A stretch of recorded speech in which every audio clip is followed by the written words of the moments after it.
Hey guys, welcome back to the channel. Today we have a special video. We've been gone for too long on this YouTube thing. We just wanted to update you guys on what we've been up to lately, and it's been a lot. So it's been a really busy summer. We've had the kids in school, we've been both working, but amidst all of that, we've also been looking for a new house. Obviously from the title of the video, you know that we have one. We got a house! So if you want to know how we got this house, stay tuned. So not too long ago, AJ and I kind of made this realization, especially after the year of being in our condo with 3 children and trying to survive. We decided we need to get a little bit more space. We decided that we would start the process of looking for a home. Yeah, the original plan was to stay here another year until May of next year, 2022. In the process, save up for said house. Plans changed a little bit since then. Really quickly, actually. It actually did. Through some research and discussion with some professionals, we talked to a mortgage broker, a real estate agent. We soon realized that we needed to get a house sooner than later. The market was redonks. Crazy. I think that we had decided that it would be best to move forward and actually get this house because we're getting priced out. We don't think we can even save up fast enough to catch up to how much the real estate prices are going up. We've been looking at like prices of houses in certain areas that we really loved, and we were realizing that like they were getting higher. The Hamilton region, Brantford, and we actually put a bid on a house in Brantford. It actually was sort of exciting. Like I could feel like the excitement when we put our bid in. We were waiting to hear back. Lo and behold, we did pretty well. We did pretty well. But that house, by the way, was beautiful. It was a gorgeous house. We might insert footage. Yeah, insert footage here. We fell absolutely in love with the backyard. And it was like the backyard of our dreams. It didn't happen. So we got outbid. It happened for someone else. Yeah, we got outbid, but by an exorbitant amount. Oh my gosh. By almost a ridiculous amount. Yeah. Let's just say that we were outbid by how much? Like $130,000. Yeah. Hell no! To the no, no, no. Yeah, to the no. The house ended up being overvalued. Yeah. Like the person paid more than what the house was worth. Yeah. But I mean, they obviously wanted the house badly enough. I think we bounced back from that pretty well. Yeah. We decided to pivot and purchase a home maybe somewhere in a different area. We did 7 homes in like one area. One day. Oh my gosh. It was a really tiring day, but we actually ended up falling in love with the house. Yeah, a couple of them. We fell in love with 2 houses. One of them was it was a townhouse, an end unit, and it was beautiful inside. Move-in ready as we wanted it to be, yeah. We fell in love already, and you know, we were even talking about how like we wanted to bid already. So like you go into the entryway and there's like a private yard. You go inside to the front door and you had like the dining room just off of the door as well as the living room. The kitchen was connected to both rooms, and so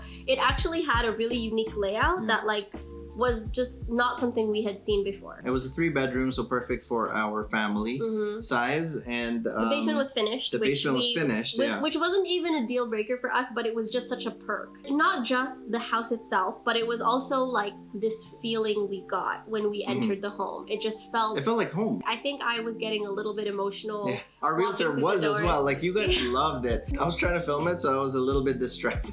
So I didn't really get the full effect, but you know, I also fell in love with it. We decided to continue on looking at other houses. There were some nice ones, but then there was one that was just like a dream home. Yeah. It felt like it was out of our league in some ways. It was in our price range, it was in our budget. We kind of knew just how things were going in the market, and that type of house, it would probably go for way higher than what we could afford. The thing about it is, it was like move-in ready, but like it was too perfect almost. Yeah, there was like nothing to do. Yeah. We were like, I don't want to change a thing. Like, I want to live in this and not change anything, which can be a bad thing because we'd also like to put our own touches. Yeah, onto the home. So it felt like ours. We had stars in our eyes. Yeah, we were just kind of like envisioning it, and we like loved the idea of living there. In the end, I think we came to the realization that the other home that we first fell in love with was really the home for us. And this one was kind of like somebody else's dream home. We're very humble people. Like we don't really, oh, that's such a bad thing to say, sorry. We're so humble, guys. We have like so much humility. We're Jenny from the block pretty much. We're really simple. The finishings of that last home we saw that we loved, it just didn't really feel like us. It didn't feel like it was our home. So the first one that we found love with, it fit more of our personality as a couple. And what we were envisioning too as a family. And so all that said, we decided to put a bid in that first house we fell in love with. So we had to scramble like to get everything ready. We had to go to the bank to get a bank draft to show the sellers that, you know, we're serious about buying this house. Our realtor said that it would give us like a really good chance if we could show that like the money was already in our bank accounts. AJ wrote a really beautiful cover letter. We had written a cover letter before for other homes, but we did one specifically for this house describing like how we really felt like we could envision our family there. We also talked about how beautiful we thought their house was. It's kind of like this sort of like final appeal to the sellers, like please choose us. I think it was a nice personal touch on our end, which was advised to us by Marian, our realtor. We even put like a picture of our family and our 3 kids. It was nice because the home that we chose was a home that also had children. AJ mentioned how there's like an area where they were measuring their kids like from a really young age until they were much bigger. It was kind of nice to see that this was like a house where kids had grown up, and that's why we were able to envision our kids kind of growing up there as well. So we got all the documents. Got the bank draft around 3 o'clock, I think, p.m. 3 o'clock we put in the bids, and then at 3:30 around 4, she told us that we were in the final 8. So we knew we had a good shot. But they did ask us to improve our offer, so we did. Yeah, so we did. Once we did that offer, we were just kind of like sitting there waiting, like twiddling our thumbs, trying to figure out like if we get accepted or if there were people who were bidding much higher than us. We didn't know. Given the last situation, we thought obviously it's possible that people like bid way higher than us. Our realtor called us back and she told us there are only 2 bids left. Yeah, and we're in the final 2. And we were in the final 2. I was like, oh my gosh, like this can actually happen. We didn't want to get our hopes up. Because we really did love that house. Yeah, I think like she called us one more time to work out something in the contract and everything, and they said that they would accept our offer under those conditions. And we changed it. And they accepted our offer.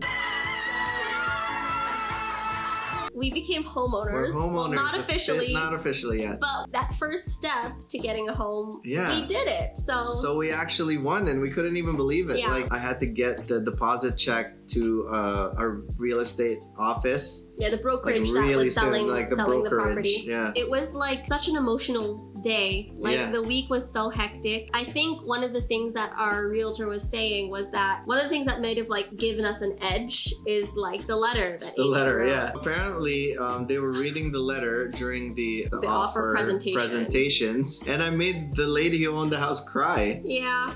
It was sweet. You know, and I think this goes for like anyone who like loves and cares for a home for so many years. They want to see it go to, you know, another group of people who will love and care for that home. Okay, so my strategy in writing the letter was I wanted her to regret selling us the house. You're like, why am I even leaving?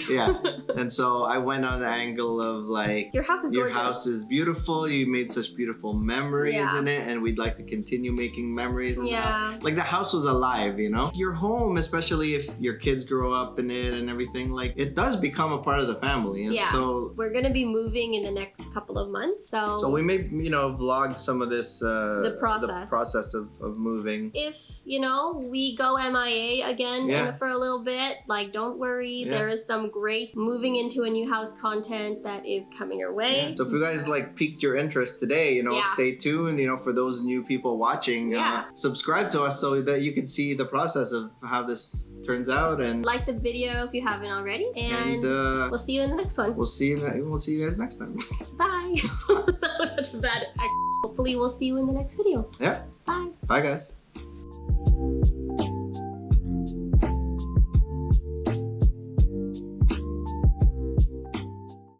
All right, so let's put the bid in and so we'll see you in a moment.